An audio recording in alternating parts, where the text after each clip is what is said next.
सबसे पहली बात तो ये है कि ये कानून जो मोदी सरकार ने आज से 4 साल पहले बनाया था वो संविधान के खिलाफ है। आप रिलीजन की बुनियाद पर कानून नहीं बना सकते, इसमें कई सुप्रीम कोर्ट के जजमेंट्स है और राइट टू इक्वालिटी के खिलाफ है। आप कैसे हर रिलीजन को आप उसकी इजाजत दे रहे हैं उनको, और आप जो रिलीजन जिनका इस्लाम है उनको आप नहीं दे रहे, वो एक पॉइंट है।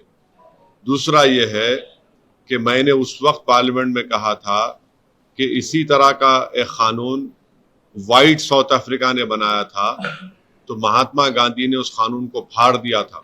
मैंने भी पार्लियामेंट में इस CAA के उस बिल को फाड़ा था। तीसरी बात यह है कि अब 4 साल के बाद ये सरकार रूल्स बना रही है।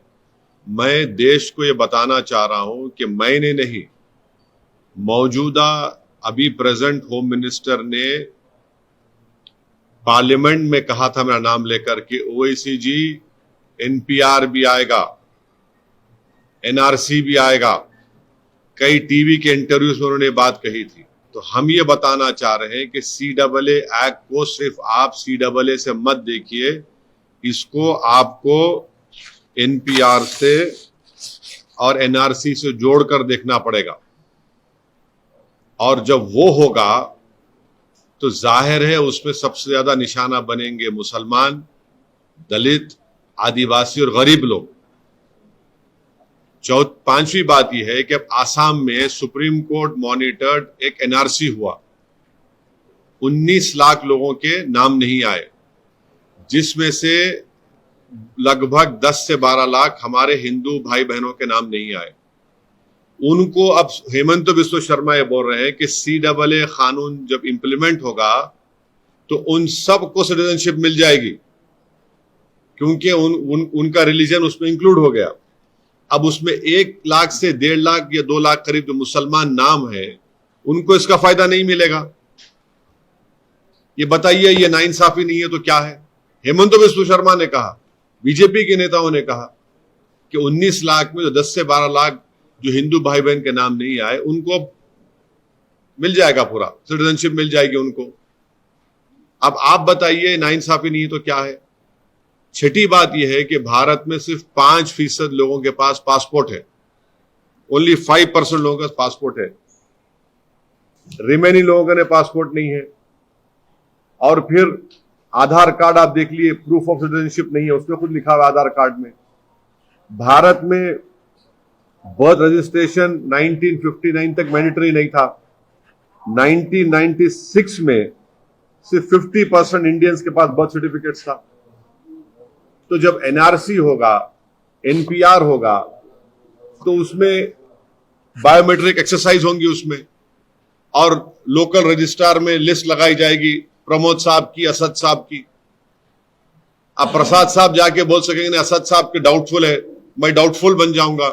अब मुझे प्रूफ करना पड़ेगा। अब मैं मेरे दादा का बर्थ सर्टिफिकेट लेकर आऊं क्योंकि मेरा रिलीजन इस्लाम है, अब मैं फिरते रहूं तो फायदा किसका होगा? रद्दी वाले का ही फायदा होगा ना। तो ये इसीलिए ये एक्सरसाइज ये जो लॉ है, ये रिलीजन की बुनियाद पर बनाया गया, ये डिस्क्रिमिनेटरी है, अनकॉन्स्टिट्यूशनल है। और ये बोलना कि जो हमारे हिंदू और सिख भाई या क्रिश्चियन भाई जो पाकिस्तान में, अफगानिस्तान में, बांग्लादेश में रह रहे हैं, उनको सिटीजनशिप नहीं दे सकते, झूठ है ये। हमेशा सरकार के पास इख्तियार था, एग्जीक्यूटिव ऑर्डर से आप दे सकते थे। और आखिरी बात, नरेंद्र मोदी और बीजेपी को ये क्यों भूल गए कि कितने लाखों लोग कश्मीरी पंडित मुल्क से बाहर हैं, जो मुल्क से कश्मीर से बाहर है, उनको आप क्या कर रहे हैं? उनको आप क्या कर रहे हैं? भूल गए आप कश्मीरी पंडितों को? कम से कम 5 लाख कश्मीर के बाहर है, लेकर जाइए ना कश्मीर में उनको। इंग्लैंड में इंडियन जो वहां के इंडियंस यहां पर वहां चले गए जो इलीगल, उनको वापस लेकर आइए। ग्रेट ब्रिटेन बोल रहा है कि लेकर आइए वापस, सरकार बोलती है हम नहीं लेकर आएंगे। तो ये गलत है, डिस्क्रिमिनेटरी है, अनकॉन्स्टिट्यूशनल है। सरकार के पास पहले से पावर्स थे और है और रहेंगे कि वो जो हिंदू भाई बहन पाकिस्तान में है या बांग्लादेश से है, आप दे सकते हो उनको। और मैंने खुद केस डाला है सुप्रीम कोर्ट में।